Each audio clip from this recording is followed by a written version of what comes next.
तौकीर रजा को लेकर क्या अपडेट है? क्या तौकीर रजा के घर पर पुलिस पहुंच गई है?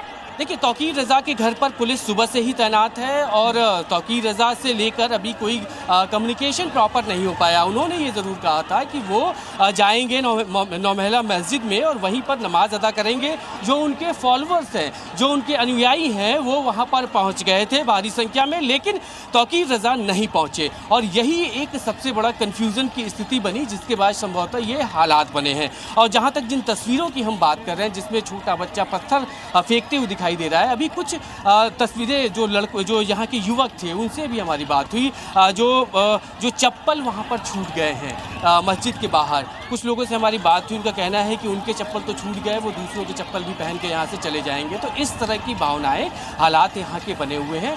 कोशिश पूरी मेरे लिए क्या, पूरे तमाम दर्शकों के लिए, पूरे देश के लिए ये बेहद चिंताजनक तस्वीरें हैं। वो बच्चे जिनके हाथ में खिलौने होने चाहिए, हाथ में पुस्तकें, किताब होनी चाहिए, पढ़ने के लिए स्कूल जिनको जाना चाहिए, वो जुम्मे के दिन नमाज पढ़ने मस्जिद आते हैं और बाहर आकर इस तरीके से पत्थरबाजी करते, इस तरीके से ईंटें उठाकर फेंकते। उस कम्युनिटी के, उस समुदाय के बड़े बुजुर्ग कहाँ हैं? इस तरीके का बवाल हो रहा है। आपके समुदाय के युवा जो हैं, छोटे छोटे बच्चे ईंट उठा रहे हैं, पुलिस के ऊपर फेंक रहे हैं। कहाँ है इस कम्युनिटी के बड़े लोग? ये सवाल जरूर खड़ा होता है। पुलिस तो अपना काम करेगी ही। देखिए, पुलिस का काम है लॉ एंड ऑर्डर को मेंटेन करना। अगर कहीं भी हालात गड़बड़ होते हैं तो पुलिस उसको कंट्रोल करती है और आखिरी एफर्ट होता है जिसमें लाठीचार्ज किया जाता है और वो तस्वीरें हमने देखी। लेकिन इस मुद्दे को लेकर जिस तरीके से छोटे बच्चे तस्वीरों में कैद हुए पत्थरबाजी करते हुए, उसको लेकर जब हमने यहाँ स्थानीय लोगों से बातचीत की, कोई भी बात करने के लिए इस मुद्दे पर तैयार नहीं है। हर आदमी अपना बचाव कर रहा है, बच रहा है और ये समझने की कोशिश कर रहा है।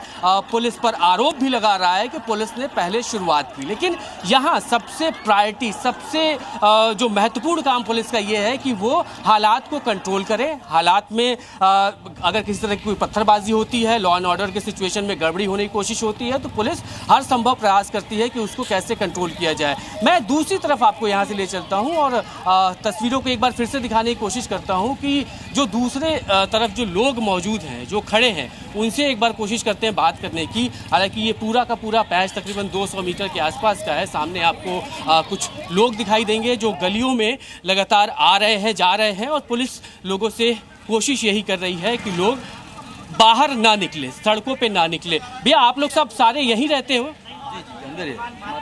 अच्छा, मार्केट है। हाँ जी। अभी जो मोबाइल की फुटेज है जिसमें पत्थरबाजी हो रही है, बच्चे, छोटे छोटे बच्चे हैं जो पत्थरबाजी कर रहे हैं। अब इस बारे में तो सर पता नहीं, क्योंकि हम लोग हट गए थे वहाँ से। जैसी भीड़ आई थी तो हट गए थे। आप लोग हट गए थे? हाँ जी। हाँ, मैं तो यहीं पे जिला पुस्तकालय है, वहाँ पे मतलब स्टडी वगैरह कर रहा था, लेकिन जब बहुत आवाज़ वगैरह देखी, कुछ नारे वगैरह, शायद पत्थर, तो अभी मैं घर आने को हूँ। आप लोग हट गए थे जब स्थिति यहाँ पर थी। भाई साहब, भैया आप यहीं रहते हो? जो वीडियो है जिसमें छोटे छोटे बच्चे पत्थरबाजी करते हुए दिखाई दे रहे हैं, बच्चे के हाथों में पत्थर है, इस पे क्या कहेंगे? जिम्मेदार आदमी है, आप क्या कहेंगे? आप नहीं थे, लेकिन जिम्मेदारी क्या कुछ है, इस पे कुछ कहने के लिए बचते हैं। ब्रजेश, मैं आपसे ये जानना चाहूंगी कि देखिए, संभल में भी इस तरीके का जब माहौल खराब होता था तो जुम्मे की नमाज से पहले एक बड़ी संख्या में पुलिस बल तैनात कर दिया जाता था, चप्पे चप्पे पर पुलिस की मौजूदगी होती थी। आप कह रहे हैं कि पुलिस के इंटेलिजेंस में ये चीज निकल कर आ गई थी कि माहौल खराब हो सकता है, फिर इस तरीके का बवाल कैसे हो गया? सवाल तो पुलिस के काम करने के तरीके पर भी जरूर उठेगा।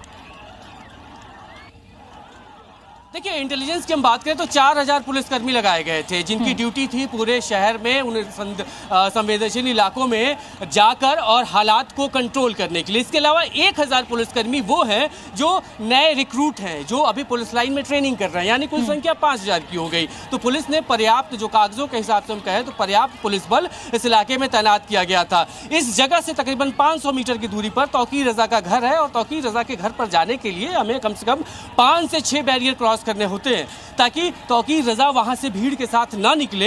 इस तरह के इंतजाम किए गए थे। इसके अलावा ड्रोन से निगरानी रखी जा रही थी ताकि भीड़ अगर कहीं इकट्ठा हो तो ड्रोन से तुरंत उस पर नजर रखते हुए तुरंत कार्रवाई की जा सके। तो ये कागजों में पुख्ता इंतजाम किए गए थे और ग्राउंड जीरो पर भी यही हालात थे। अब प्रॉब्लम ये हुई कि दरअसल ठीक सामने जो आपको बैरियर दिखाई देगा, इस बैरियर से आगे जाना चाहते थे तौकीर रजा के फॉलोअर्स।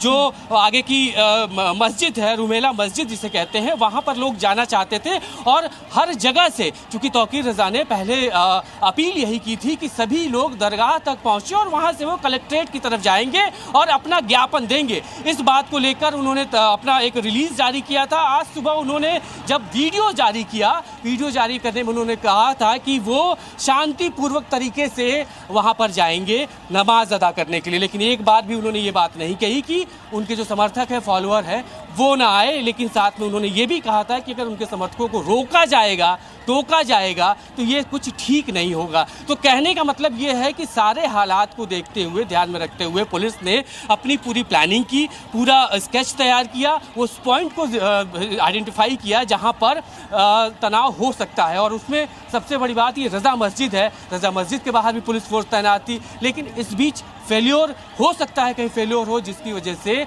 इस तरह का हंगामा हुआ। जो लोग हैं यहाँ के, वो लोग ये कह रहे हैं कि वो कुछ इलाकों में, बरेली के कुछ इलाकों में क्या कर्फ्यू भी लगाया गया है, क्या लगाया जा रहा है, या किस तरीके के एहतियाती कदम ताकि आगे माहौल और खराब ना हो?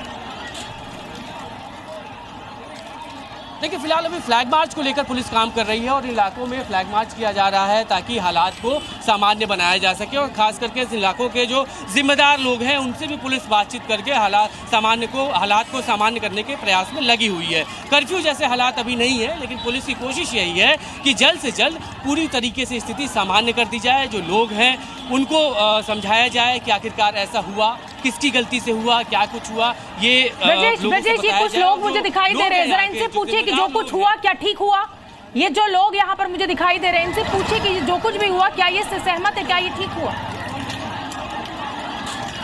बिल्कुल, जो जिम्मेदार लोग हैं, इलाके के में रहने वाले लोग हैं, बड़े बुजुर्ग हैं, उनसे एक बार बात करते हैं। चाचा, ये बताइए, जो हुआ सब ठीक हुआ?